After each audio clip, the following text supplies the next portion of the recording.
Hello and welcome back to the seminar. So next we'll be discussing eSports in the curriculum, and the presenter is here, Jens Brännback. Welcome.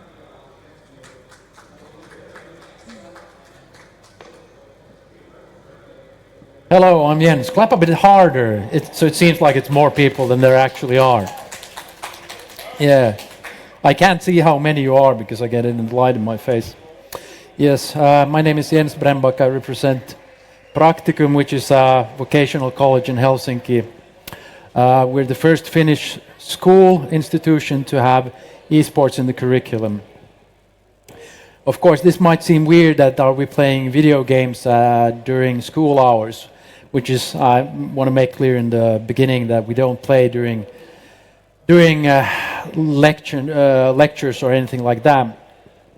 The idea of the program actually came from our students when we asked them, what do you want for your extra credits in curriculum? What would you prefer to have? And they suggested the esports, and we started to consider this as a viable option and what would be the perfect things or the right ways to implement this, because of course we can't give study credits to people for playing Counter-Strike or League of Legends because there's no educational value in it.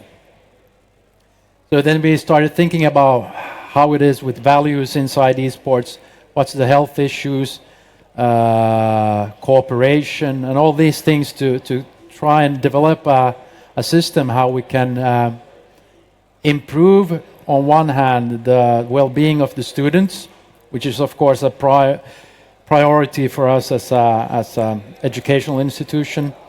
How can we change the attitudes towards esports?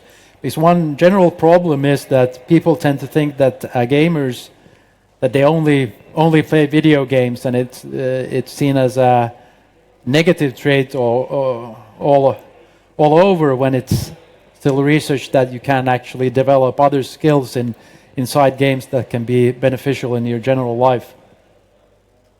Of course, games can also be overwhelming for the general life that you play for 6 hours, 8 hours, 10 hours during a day, and that means if you have 8 hours of sleep, 8 hours of work and studies, and then you end up with 8 hours of gaming, it doesn't really work and you don't have a balanced life. And these are the issues also that we discuss with our students within the curriculum of the esports. So it's a lot about how do you sleep, how do you move, are you hydrated while you play, do you drink energy drinks? Because all of these things affect the human being in ways that are not only negative to your general life, in your studies, your sleep, but it also affects your gaming. And during this process we had, there's already one published master's thesis about esports in schools, and our students were studied. And what the study found was that the general well-being of the students were improved. They ate healthier, they slept more. Some of them even quit playing completely, which was not by any means the goal of this program. But many of them did actually decrease the amount of games they played, and they become better players because of it, because they were sleeping, they were eating correctly, they were exercising at least once a week. We have training at 8 o'clock in the morning at the university gym, every Monday morning at 8 o'clock. That's when it starts. And generally speaking, everybody arrives there at 8 o'clock in the morning. I don't know about you, but I find it difficult to go 8 o'clock at Monday morning to the gym. I do it because we have this program. I participate in it, and it also helps me to get started into the week. And as we also find these goals that are important, for example, in Finnish education, is when we have school educational institutions, we have different disciplines within the school.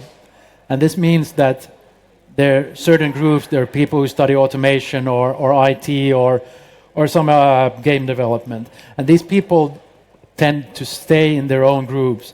And what we also found is this interdisciplinary movement, because of they have a joint hobby which is also inside the curriculum. They get a wider social interaction. They also changed their gaming habits in a way which was, they felt that gaming was more satisfying because they had because they used to play games individually. They did play multiplayers, most of them, but they played with people, with random groups of people. And when they started, they had an average of 3 like exercise rounds, exercise evenings at their own time, and they were all playing together as a team. And this developed them as players in the specific games. They play mostly Counter-Strike and then League of Legends and some single-player games. So the whole program has a very wide impact on the students, although it's only 10 credits, so it's not that many hours. But the change in their general well-being is very, very wide. And a part of this program also, we have a Counter-Strike tournament, which is now invitational Nordic championship for schools in Counter-Strike. This year we had 20 Finnish teams, and then we had 2 invitational teams from Nordic countries in the final. We don't know yet how large the tournament is going to be this year, but I suspect it's going to be at least twice as large. And it will span over several weeks because we have qualification during several weeks. And this also makes other implications within the eSports, is because we're managing everything within the tournament. So we have people that are monitoring the discussion on Twitch. We have very specific rules. We have these values of respect and cooperation and teamwork are important. So we have a completely clean discussion in Twitch. So this is monitored by students, and the rules are very quickly understood by everybody that is following it. So these are also an important part of the program, that we have strict values for how you cooperate and how you work as a team. Also, this is all administrated by students. They take care of all the server work, all the brackets, everything. Everything is completely. It's just overseen by a few teachers that follow and basically give resources that are needed, because of course it does take some amounts of money to organize these things. We also, the tournament in itself, the final, is also broadcasted. This is completely filmed by our own crews. Everything, we have basically entire TV crew. We have radio stations there, so we have a media presence also. And this is all taken care of students. It's minimized teacher activity in it. So it's just a few teachers that act as managers and let's say allowing more to allocating the resources for the tournament. Some of our students actually have improved their game to such a degree that they are also semi-professional, as far as I know, only on Counter-Strike, and the level of the final is very high. We actually had the same team winning two years in a row. But of course, when this is growing all the time and we get more schools involved, the level also of the tournament in itself will begin to rise, and we get more countries in the Nordic regions to participate in the finals in Helsinki.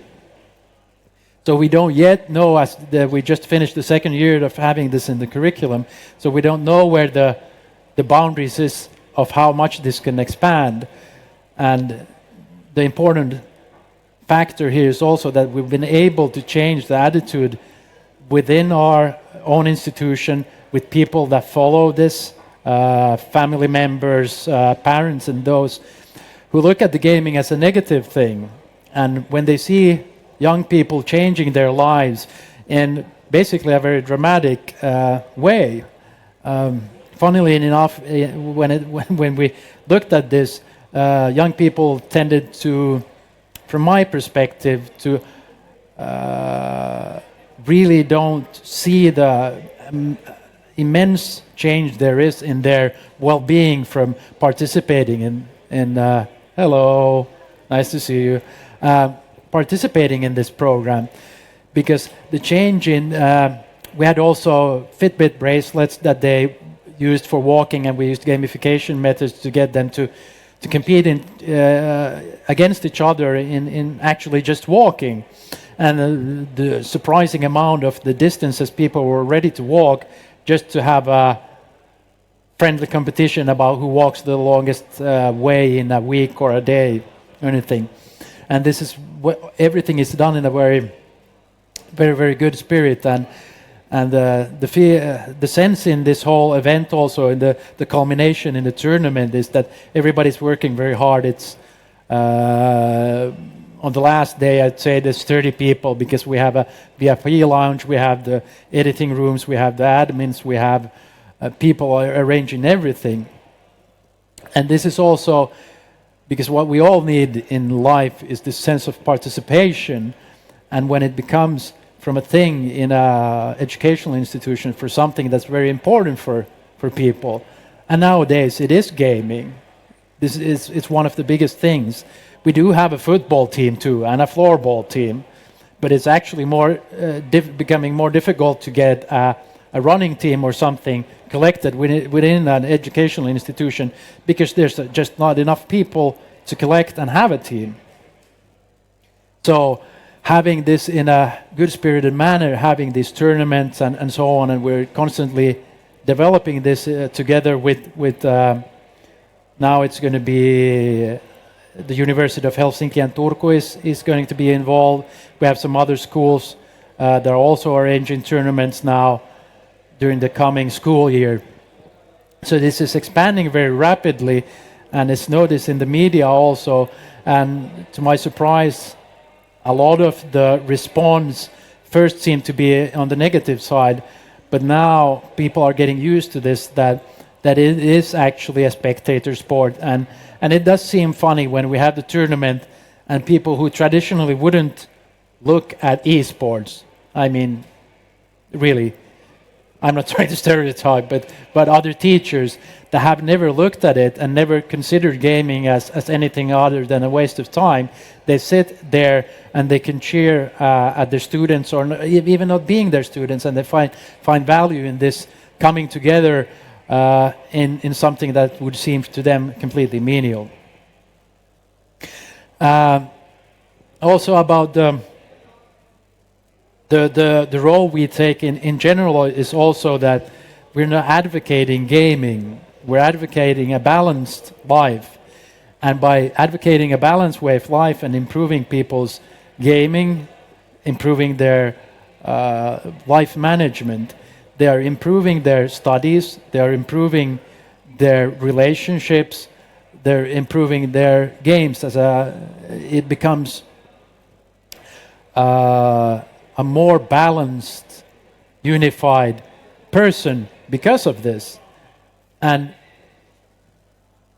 what we do as the educational institution, that we give them sort of a ground where they can be met as equals in regards to something that is very important for them. And when you meet young people with respect in regards to what their interests are, they also meet you in respect with what we want to convey them in the studies they have in their general curriculum.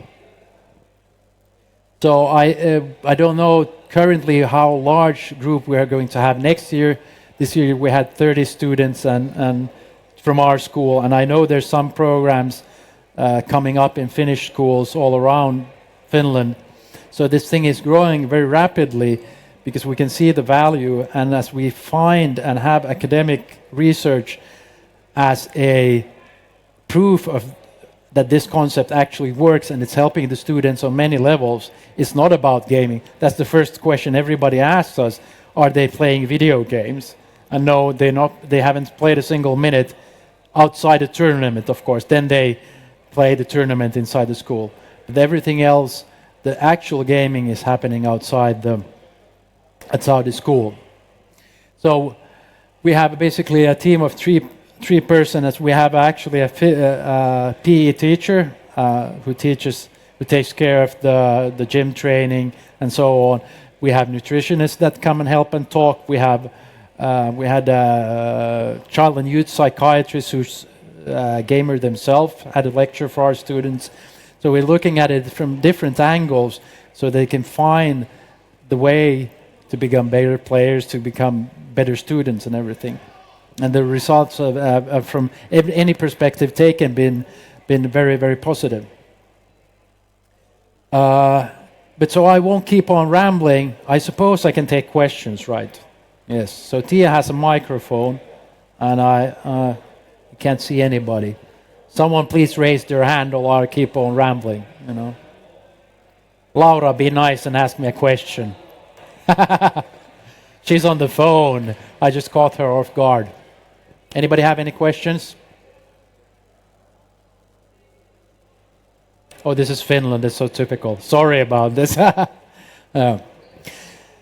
But in general, one of the reasons I'm here also is that I would like to invite any interested other educational institutions to come and talk with me or other representatives in our school, because this is a thing that can be done in a very positive way and developed in such a manner that it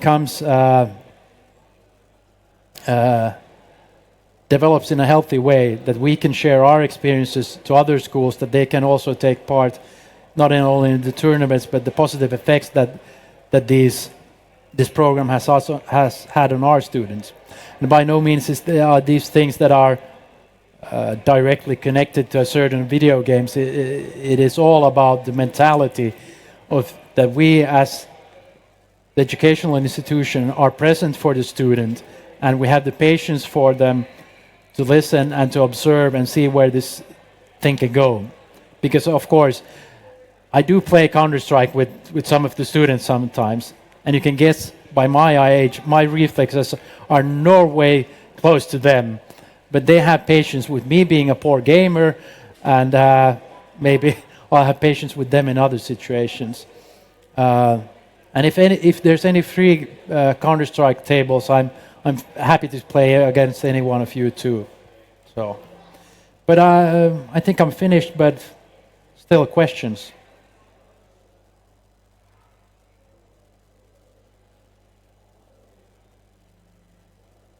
A quite shy bunch.